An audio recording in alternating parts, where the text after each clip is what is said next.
Bueno, ayer el Consejo Nacional de la Magistratura dio a conocer a través del portavoz Frank Soto una lista, vamos a decir, ya de preselección de los aspirantes al Tribunal Constitucional. Una lista amplia, ¿verdad, Samuel? Ahí hay nombres conocidos, por ejemplo, está el juez José Alejandro Vargas, que es un juez de la instrucción, un hombre además de mucho respeto, aparece en esa lista. Aparece también Cristóbal Rodríguez, un reconocido constitucionalista, también José Alejandro Ayuso, muy conocido también. Aparecen otras personas también conocidas como Trajalvi Dano Potentini. Hay una lista bastante amplia que está en la nota que publicamos junto con la información. Cada uno de los que han sido preseleccionados, por decirlo de alguna manera, están todos colgados en acento. En una nota que dice que el Consejo se está reuniendo, por lo menos a puerta cerrada, ya para barajar estos nombres y ya luego se tomará la decisión de quiénes ocuparán los 4 puestos vacantes en el Tribunal Constitucional. Sí, son 4 puestos y los aspirantes son muchos, ¿verdad? En todo esto uno Muy sabe poca cama que para además tanta de gente. las postulaciones que hacen organizaciones, pueden hacer universidades, pero en todo esto uno sabe que hay unos contactos y unas decisiones que pasan por negociaciones políticas, que finalmente por ahí es que viene la decisión de a quién se elige o no se elige. Hay gente con condiciones de más. No quiere decir que el hecho que se elija uno es porque es mejor o que los demás no sirven, no, sino que sabemos que en esas cosas median esos contactos y esos vínculos políticos y esos intereses, y por eso, aunque ustedes vean decenas de personas postuladas, son muy pocos realmente los que tienen posibilidad real de quedar en ese tribunal. Uno que aspira es que, sea por la razón que sea que sean elegidos, que se trate de profesionales con suficiencia, que tengan, ¿verdad?, el conocimiento y en algunos casos la experiencia. Por ejemplo, yo creo que el juez José Alejandro Vargas sería una excelente selección y lo ve donde él está y donde pueda ir, porque es un hombre íntegro que tiene una trayectoria de estudio, de un ejercicio intachable. Ese, por ejemplo, sería una excelente selección. Así es, sería interesante que en este tipo de procesos no solo se lleve a cabo una depuración por parte del Consejo, donde se opte por los candidatos que sean más potables. También sería interesante que asimismo exista, por ejemplo, un portal web donde se cuelgue la información de cada uno de los aspirantes y de esa manera el pueblo, la gente pueda tener acceso a estos perfiles y pues tener una idea de quién podría pues ocupar uno de estos puestos que es del máximo tribunal de República Dominicana y es, si no el más, uno de los más importantes en nuestro En el país. aspecto constitucional es lo más Es alto, el máximo. porque incluso cualquier decisión de la Suprema, ¿verdad?, que es la corte más alta, puede ser decidida luego algunos de los aspectos que se ataquen por asuntos constitucionales en el Tribunal Constitucional y no hay más instancia donde apelar. Exactamente. Entonces, eso sería un buen ejercicio, que tengamos acceso a cada uno de los perfiles, ver, conocer a todos estos aspirantes y de esa manera pues ya uno tener también una idea de sobre quién se está hablando. Hay nombres que son muy conocidos como los que ya has mencionado, otros que al inicio de las reuniones pues fueron aportados, luego se retiraron, ni siquiera presentaron el formulario completo para esto, que es el caso, por ejemplo, de Naces Perdomo, que su nombre estuvo en la lista, pero luego declinó continuar Igual adelante. Eduardo Jorge Prats, Eduardo Jorge que Prats, hubiesen sido 2 excelentes jueces, porque claro, son unos magníficos abogados constitucionalistas, se conoce que se su mantienen trayectoria. estudiando y personas con una gran profundidad.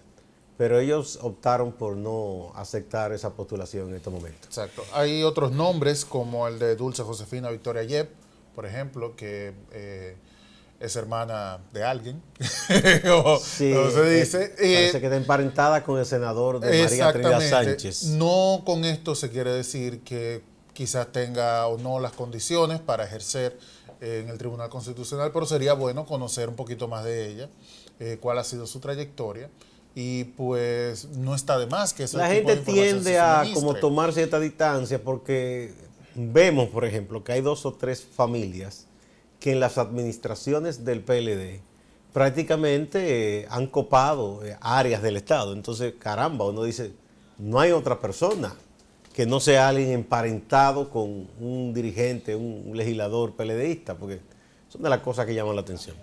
Claro. Vamos a ver, el próximo miércoles, según dijo el juez Fran Soto, se podría ya estar dando la información de cuáles han sido los seleccionados para ocupar esa vacante en el Tribunal Constitucional, un tribunal muy importante. Luego vendría lo de la Suprema Corte de Justicia también, que está pendiente. Hay que recordar que ese Tribunal Constitucional emitió un fallo que ha generado un debate sobre un recurso que depositó un dirigente reformista, un abogado, atacando el párrafo de la Constitución que impide a Danilo Medina que se repostule para 2020 o alguna vez más, diciendo que se violaba un derecho fundamental del presidente, etcétera, etcétera, porque se había legislado exclusivamente para una persona y que todos somos iguales ante la ley y sobre todo ante la Constitución. El Tribunal Constitucional emitió un fallo declarándose incompetente para conocer ese recurso. Eso ha sido interpretado de 2 maneras. Algunos constitucionalistas dicen que no se falló al fondo y que por lo tanto ese tribunal puede conocer de nuevo. Eso incluso lo dijo el expresidente de la Suprema, el magistrado Subero Isa, en una entrevista que le hizo Fausto aquí. Otros dicen que no, que ya con eso ese expediente quedó cerrado. De hecho, Subero Isa dijo que con nuevos integrantes, ese tribunal puede volver sobre ese tema y puede emitir un fallo totalmente distinto. O sea, eso pende sobre el país político y sobre ese tribunal, qué se va a hacer, si se va a insistir con ese recurso. Claro, es uno de los aspectos que más se ha estado debatiendo con respecto a la selección de estos 4 miembros del Tribunal Constitucional, ya que según algunos sectores esto podría, dependiendo de la persona que sea elegida y si lamentablemente tiene alguna, vamos a llamarle, preferencia, orientación respecto a un candidato político o afiliación o cercanía, pueda pues darle acceso nuevamente a la reelección del presidente Danilo Medina de cara al 2020. Un aspecto que desde luego no es completamente descabellado, ya que pues todos conocemos los esfuerzos que se ha estado haciendo para lograr que el candidato por el Partido de la Liberación Dominicana para las próximas elecciones pueda ser Danilo Medina. Si a eso sumamos el hecho de que otros abogados, encabezados por el doctor Julio Curi, están haciendo una especie de itinerario internacional, un recorrido, estuvieron en Colombia, ahora van a Argentina, diciendo, y con otros especialistas, uno supone que han sido contratados para eso, diciendo que no debe ser que se legisle para una sola persona, que no puede ser que si se dice que todos somos iguales ante la ley, que todos tenemos derecho a elegir y ser elegidos, exclusivamente para una persona se le dedique un párrafo en la Constitución que diga que no puede volver. Además, lo que otros dicen, entre ellos el senador Adriano Sánchez Roa, es que cómo es posible que si Leonel Fernández, que si Hipólito Mejía ya han sido presidentes y han intentado aspirar de nuevo, a Danilo no solo se le impida postularse ahora, sino que no pueda jamás volver a hacerlo, que entonces estaría en desventaja respecto a otros expresidentes. Bueno, pero es que la Constitución, ¿a partir de qué año es que está vigente? Desde el 2015. Entonces no aplicaría en esos casos. Y segundo, esta Constitución que tenemos, hay que repetirlo hasta el cansancio, es fruto de un acuerdo justamente que se llevó a cabo en la casa del Partido de la Liberación Dominicana. Entonces siempre llama la atención que sea en este preciso momento, después de que Danilo Medina resultó ganador de las elecciones, que se esté hablando de que ahora es inconstitucional la Constitución. Parece que están terminando todos dándole la razón a 2 personas. Una a Balaguer, que no se despegaba de esas aspiraciones, ya muriéndose se apegaba a eso, Y hay Hipólito que dijo que el carguito es muy bueno y que todo el mundo que llega ahí quiere seguir. Parece que es así, que el carguito encariña. Y que lamentablemente la frase muy famosa sobre la Constitución Sí. también se pone de manifiesto en estos casos. Bueno, vamos a una pausa, Samuel. Volvemos en un segundito.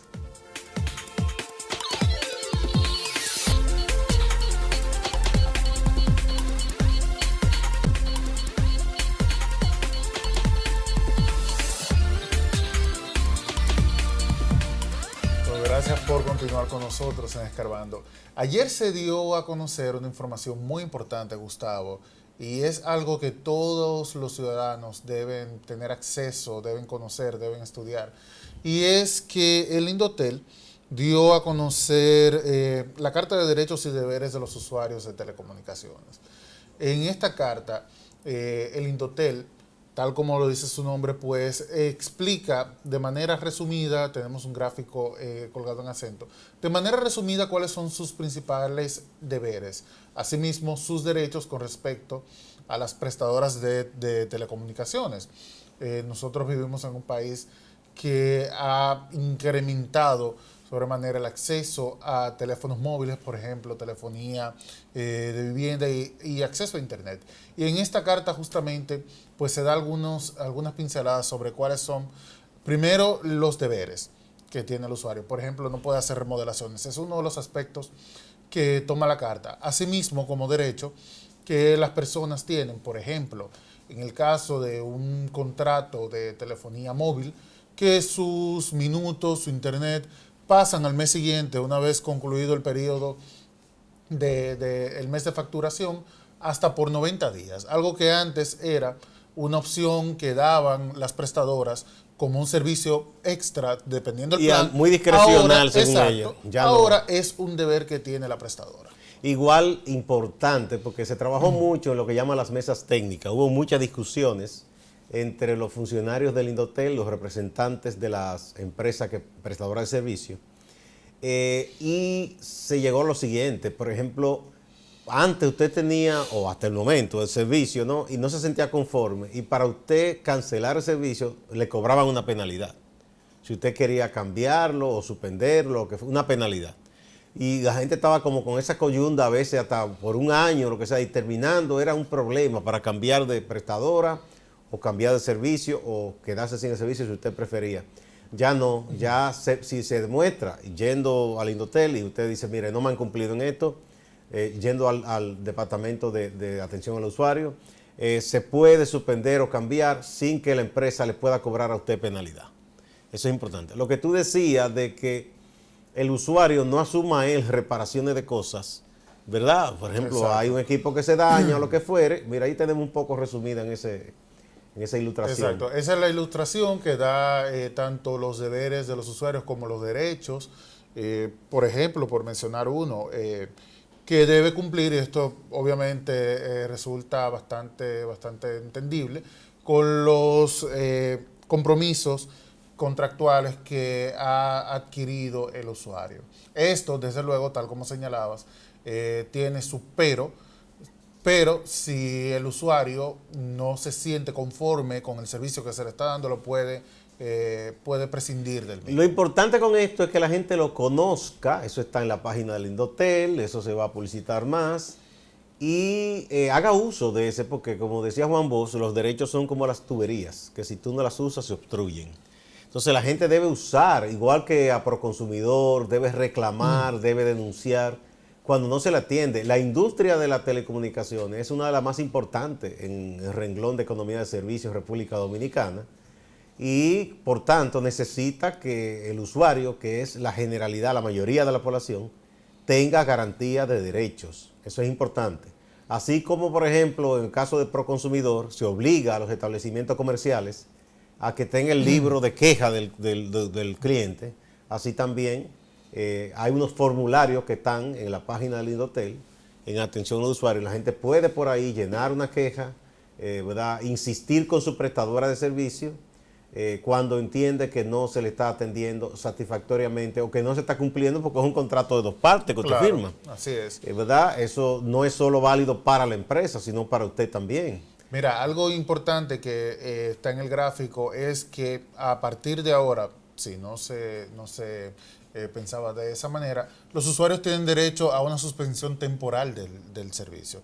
Por ejemplo, si alguien Sin se va de viaje, penalidad, sin penalidad. exacto. Porque antes te Si cobraban alguien se por va eso. de viaje, pues puede 3 meses quizás, pues suspender el servicio, informar a la prestadora, tiene que orientarse con respecto a este proceso, pero ya a partir de este momento es un derecho que tiene el usuario. De manera que está muy bien, eso es un anhelo, se venía barajando hace mucho, qué bueno que ya se haya logrado ahora con la presidencia de Luis Henry Molina en Indotel este paso, que es importantísimo, y hay que continuar también, que es un sector, como decimos, fundamental, porque hay que ver la prestadora de los servicios de telecomunicaciones no solo por la telefonía, que de por sí ya es más que teléfono simplemente, con los smartphones.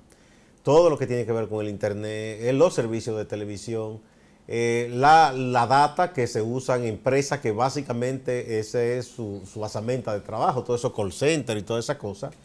De manera que esto es fundamental, qué bueno que sea así. Por otro lado, Samuel. Está pasando algo en Santiago. O puede que pase algo en Santiago. Puede que pase algo en Santiago.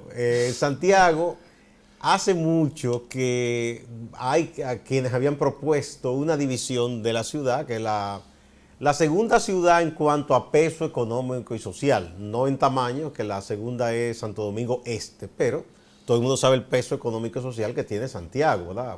Cuna de los más importantes grupos económicos y financieros también de República Dominicana. Entonces hubo una propuesta hace mucho de división, porque decían, bueno, que la ciudad está muy grande, que es complicado para su administración, para el gobierno local. Muchos urbanistas, eso despertó muchos debates en Santiago, en donde, por cierto, están muy organizados respecto al tema urbano. Hay un plan desarrollador, un plan que lo tienen de común acuerdo las autoridades y los empresarios, la Asociación para el Desarrollo de Santiago, que fue pionera en esto, y tenían sus reticencias respecto, pero nada, ayer se aprobó en la Cámara de Diputados la creación de otra ciudad que se llama Santiago Oeste. Yo no sé cuáles son los parámetros para hacer esto. No sé, a mí no me luce desde aquí una buena idea que se esté dividiendo una ciudad. Muchas veces por el capricho de alguien, ya ahí crearía más burocracia, otra alcaldía, un alcalde, más regidores, seguro que más diputados, porque dividirán eso también en circunscripciones para tener más diputados. Un bizcochito y lo reparten. Entonces yo no sé qué tan cómodo. provechoso sea eso. Yo mismo tengo mis dudas, aunque me dicen lo contrario, muchos amigos. En la división que se hizo en el Gran Santo Domingo, ¿qué tanto ha resultado eso en bienestar y progreso para los municipios que surgieron, que pretenden seguir dividiendo más aquí todavía, ¿eh? Yo no sé, a mí esas cosas yo tengo mis dudas. Ha tenido ciertos aspectos positivos la división del Gran Santo Domingo. Había sectores donde los servicios no llegaban de manera adecuada porque se concentraban únicamente en la región del distrito, que es donde se mueve pues la principal carga financiera de Santo Domingo. Y eso era lo que se mantenía pero más o menos pero había acomodado. que exigirle al ayuntamiento que trabajara, no crear más burocracia. Pero lamentablemente al final se optó por la medida más cómoda para muchos. Tuvo sus aspectos positivos, sin embargo, la burocracia ahora nos arropa. Bueno, yo espero que me sigan demostrando que eso vale la pena. Y en Santiago, yo no sé, una ciudad que tenía un plan ordenador de los mejores o quizá único en el país, entonces que vengan ahora con esta división. Eso es como la provincia de La Vega, que le sacaron abonados. Cuando tú vienes a ver, se estaban inventando convertido en provincia Constancia y Jarabacoa. Yo les decía a unos queridos amigos veganos, va a quedar la catedral y el parque. Y ya Santo Cerro de pronto lo convierten también en otra provincia. Entonces, ¿qué es lo que están haciendo? ¿Qué es esto? Vamos a una pausa.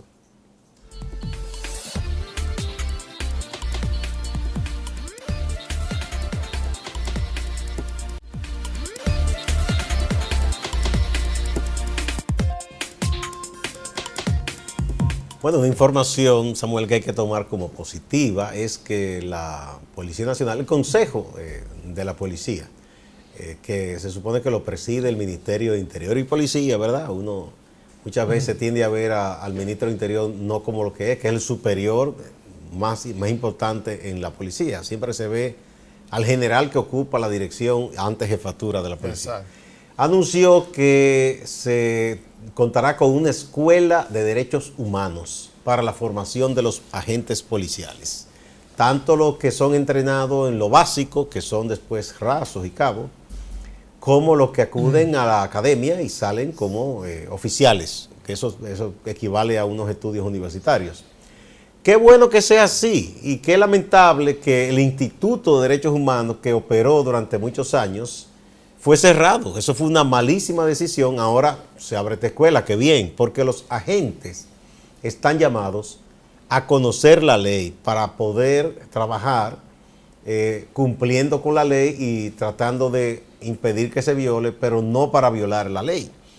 Y a veces se olvida en esa labor de enfrentar la delincuencia común que existen leyes importantes y acuerdos nacionales e internacionales que garantizan derechos a la ciudadanía, los derechos civiles y los derechos humanos. Y muchas veces son violados por agentes policiales. Vamos a partir del hecho que es por ignorancia.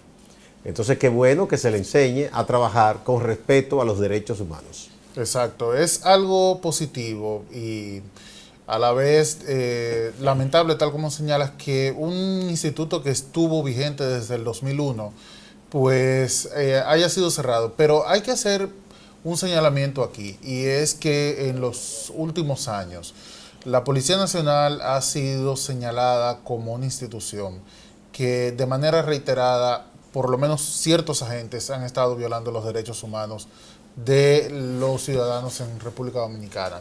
Nosotros aquí hemos publicado por lo menos, ¿cuántos? Una veintena de casos donde la policía ha actuado quizás de manera no muy prudente en ciertos momentos. Por ejemplo, está el caso de el arresto, bueno, el intento de arresto que terminó con la muerte de un joven en Pantoja delante de unos niños. Ahí no hubo el caso de Santiago. Samuel, ahí no hubo ningún intento de arresto. No, esa gente fueron a matar a ese hombre. Bueno, hay que llamarlo así de entrada. Fue un intento de arresto. Vamos a por lo menos ser positivos. A mí que no me intenten arrestar así, no. De esa manera, claro. Es lamentable.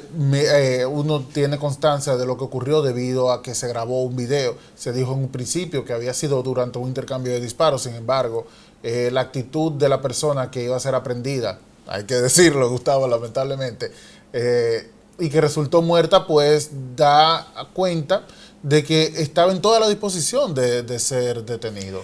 Sin embargo, que hay serios indicios de que era una persona violenta y de que había participado en hechos violentos de delincuencia. Eso no se le quita. Y ojo, exacto, no se le quita, pero tampoco puede ser esto utilizado. Pero eso no es pretexto, porque se supone que la policía no debe copiar los métodos de los delincuentes. Se supone que tiene la suficiente pericia para reducir la obediencia a alguien sin necesidad de ajusticiarlo, matarlo de esa manera. Exactamente. En Santiago han pasado los últimos días 2 casos. Hubo un joven que estaba ya en el barrio donde vivía, sentado en un banco, y que al ver la patrulla que venía decía: señores, no me maten, yo no me entrego, miren mis manos, miren. Se tiró al suelo, se abajó y como quiera fue muerto delante de muchas personas ahí en ese barrio.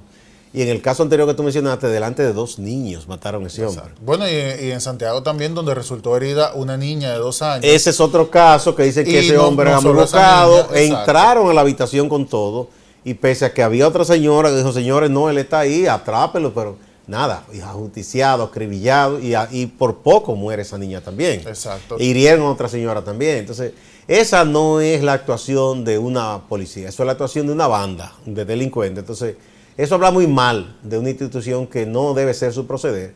Y habla mal sobre todo, y yo sé que se sienten mal, los agentes correctos que no hacen ese tipo de cosas y que no están de acuerdo, y que los otros manchan ese uniforme haciendo ese tipo de hechos tan violentos, ¿no? Y cometiendo ese tipo de abuso.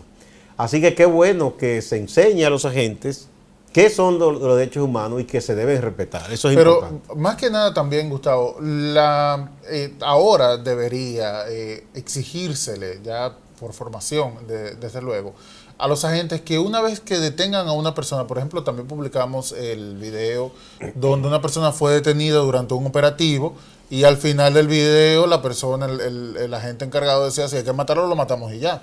Sí, Porque se negaba a ceder a ciertas peticiones que le hacía la policía, que no, pero que eran no tiene nada que ver con cumplir la ley. Claro, y le estaban extorsionando. No, y que eran contrarias a lo que eran sus derechos. Sí. Entonces, en este caso sería ideal que la policía, cuando detengan en operativos a esas personas, se le informe cuáles son sus derechos y cuáles son sus deberes. Lo que uno ve en las películas que dicen, tiene derecho a guardar silencio, usted... Exactamente. Claro, porque de esa manera también se educa a la población, que hay cosas que quizás hacemos, pero que no deberíamos en ese caso, porque estaríamos obstruyendo el ejercicio de los agentes en ese momento. No estamos diciendo que los agentes no se defiendan, porque claro, si es verdad que una persona viene y le entra a tiro, ellos tienen también que defenderse, eso se entiende.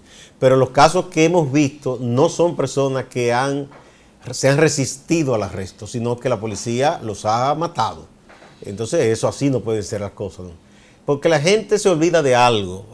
A veces es fácil y es lo más popular y alegre decir, sí, que los maten los delincuentes. Bueno, entonces si usted deja en manos de un policía o de una autoridad cualquiera decidir quién vive o muere, o quién es o no es delincuente, porque y se confunden. Ay, me equivoqué, y matan a una persona que no tiene nada que ver con esos hechos que se están imputando. Claro, es cuesta arriba a veces para la gente entender que una persona que tiene la frialdad de matar a otra, digamos un delincuente, tiene la frialdad de matar a alguien por un celular, que en caso de que termine de manera violenta su vida, pues en manos de la policía, no sienta algún tipo de dolor o molestia, pero hay que pensar, tal como señalas, que así como le pasó a esa persona, quizás le pueda pasar a alguien que es inocente. Exactamente. Bueno, muchas gracias. Será hasta mañana.